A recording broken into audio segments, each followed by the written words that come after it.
Bom, então agora valendo, vamos entrar nesse artigozão aqui de 2015, um artigo publicado pela revista Official Journal of Faculty of Medicine, City Raj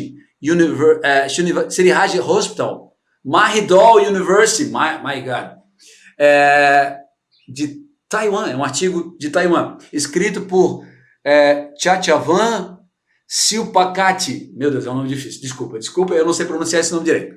Mas o título, vamos ao título. Programa de prevenção de recaída baseado em mindfulness para alcoolismo, um estudo controlado. Deixa eu só pegar aqui para poder botar para cima, um estudo controlado. Então, é um estudo no qual eles vão utilizar a meditação, já vou dizer metodologicamente como é que ele ocorreu, mas basicamente eles usam a meditação intervindo junto a um grupo de pessoas que são dependentes, diagnosticados, dependentes por esse hospital psiquiátrico, que é o hospital de City Raj, né? City Raj Hospital, que é esse hospital em Taiwan, que já eram pessoas que estavam sendo atendidas pelo hospital. E então esse grupo é selecionado, uma parte, né, de pessoas que estão indo lá e que vão ser então submetidas à prática da meditação. Um programa específico chamado Mindfulness Based Stress Reduction Program. Eles adaptaram um pouquinho para fazer a intervenção junto ao grupo de indivíduos que são dependentes, diagnosticadamente dependentes químicos, através de um processo de triagem utilizado, DSM-5, que é o Disorder Manual, que a gente utiliza na psiquiatria para realmente constatar, mediante os sintomas que aquela pessoa tem, o alcoolismo, porque o alcoolismo hoje ele é considerado, sim, pelo manual psiquiátrico, como sendo uma doença. Mas vamos então ao objetivo. O objetivo que o autor traz, ele vai dizer o seguinte: testar a eficácia do programa de prevenção de recaída baseado em atenção plena em dependentes de álcool, pacientes do Hospital Psiquiátrico de City Raj. Então, basicamente o que eu falei, né? Eles querem testar essa forma de intervenção, ver se a meditação ela pode auxiliar no processo de recaída. Porque uma das coisas mais comuns para o indivíduo alcoólatra, ele consegue até ficar alguns dias, né, sem beber, mas ele inevitavelmente o processo de recaída é muito grande. Às vezes ele fica alguns dias somente para se reabilitar, tipo assim, desintoxicar um pouco. Ele tá lá, tá com o cu cheio de cachaça lá, sei lá, ele tá há meses bebendo todos os dias, ele vai lá e quer ficar 3 dias ou 4 dias, mas não de fato ele deseja parar, ou até se ele deseja parar, mas o sintoma da fissura é muito potente e ele não consegue permanecer abstêmio. Então é isso que eles querem mensurar com essa população de alcoólatras em relação ao processo de recaída, intervindo com a meditação. Entretanto, todavia, contudo, porém, eles pegam 30 sujeitos e para metodologicamente poder comparar melhor os efeitos da intervenção, eles separam esse grupo em 2 braços. Um braço vai trabalhar com a meditação e o outro braço da pesquisa não vai fazer nada. É o que nós chamamos de grupo controle. Como que eles fazem essa separação? Aqui nesse caso, existe a possibilidade de nós separarmos por randomização, que é por sorteio. Eles não preferiram essa forma metodológica. Eles preferiram uma outra forma metodológica chamada de por conveniência, ou amostragem por conveniência. Por que eles utilizaram a amostragem por conveniência? Porque eles queriam garantir que demograficamente os grupos eles eram homogêneos. O que significa isso? Eles queriam que, por exemplo, tivesse o mesmo número de mulheres, ou basicamente, né, bem muito próximo, o número de mulheres no grupo experimental e no grupo controle. Eles queriam também que não somente fosse pareado a questão demográfica, mas também outras coisas, como por exemplo, poder socioeconômico, nível de estudo, isso também faz parte da questão demográfica, o nível de estudo dos indivíduos, se eles tinham primeiro só ensino básico, se eles tinham ensino médio, se eles tinham curso superior. Eles queriam que os 2 grupos pudessem ser comparados entre si e que esses indivíduos que estavam nesse grupo fossem muito semelhantes aos indivíduos que estavam nesse grupo. Mas para que isso, Pedro? Porque quando nós temos grupos muito díspares, grupos muito diferentes, a gente pode dizer que esse grupo aqui teve um resultado melhor porque, de repente, ele tinha indivíduos, sei lá, com maior capacidade intelectual. Então, a pessoa com maior capacidade intelectual, curso superior, tem mais capacidade de observar, blá, blá, blá. Você pode, sei lá, daí vem 1000 conjunturas. Mas, então, para evitar esse tipo de circunstância, eles convenientemente resolveram colocar ou dividir a amostra de maneira que esse grupo fosse muito semelhante a esse grupo. E foi exatamente isso que eles fizeram.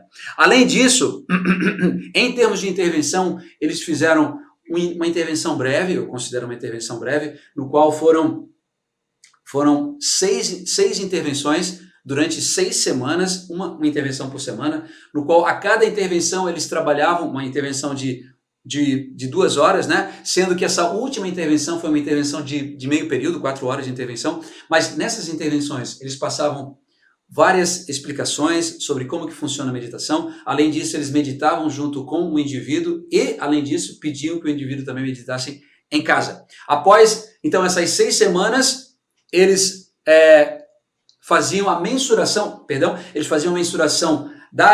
de vários atributos e vários aspectos cognitivos e também comportamentais antes da intervenção e após a intervenção. Sendo que esses aspectos comportamentais eram mensurados por conta de alguns instrumentos, que eu vou dizer aqui agora. Eu peguei o nome em inglês dos instrumentos, porque, na verdade, eu não sei se existem esses instrumentos validados para o português.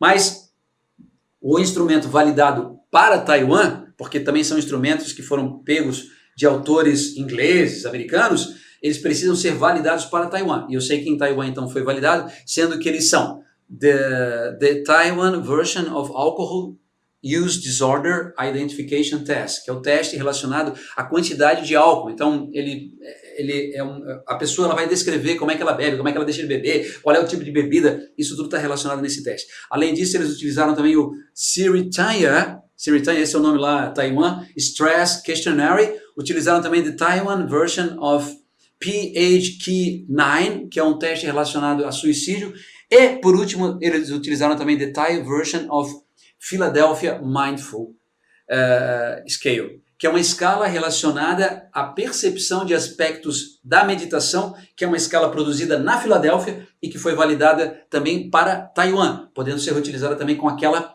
população. Beleza? Em relação aos quatro instrumentos que foram utilizados antes e após a realização do treinamento, os resultados foram os seguintes. O tempo médio para a recaída do grupo, o grupo experimental, que é o grupo de estudo, foi significativamente maior. Então, durou mais tempo para recair, certo? Eles demoraram mais a recair. Foi maior do que o grupo controle. Então, o grupo que fez a meditação, após o término do período de intervenção, demorou 8 semanas para ter uma recaída. Foi isso que eles observaram.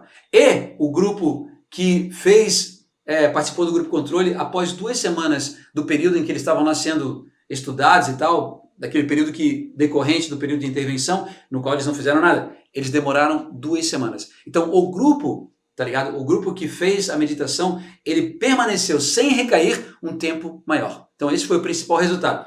Também eles falaram o seguinte, que no final do estudo, 8 casos no grupo de estudo, em comparação a 3 casos no grupo de controle, estavam abstinentes.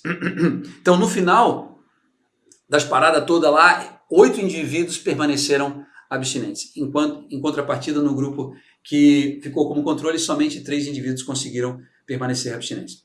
O resultado, assim, evidencia que a meditação, ela potencializa a capacidade em lidar com esse comportamento, que é a compulsão em relação ao álcool, de uma maneira um pouco mais eficaz. Ela não é nenhuma mágica, mas ela auxilia sim a lidar com esse comportamento, observar com maior facilidade quando surgem os sentimentos, por exemplo, de abstinência, os sentimentos relacionados à fissura, e não necessariamente ceder a esse comportamento, tá ligado? Pela capacidade em observar, eu me torno mais capaz em passar por esse desconforto relacionado à fissura do que, por exemplo, quando eu não sei meditar. Porque daí, normalmente, a estratégia geralmente utilizada é que eu tento negar aquela emoção. E quando eu nego aquela emoção, quando eu nego aquele sentimento, é que eu me torno mais vulnerável a ele.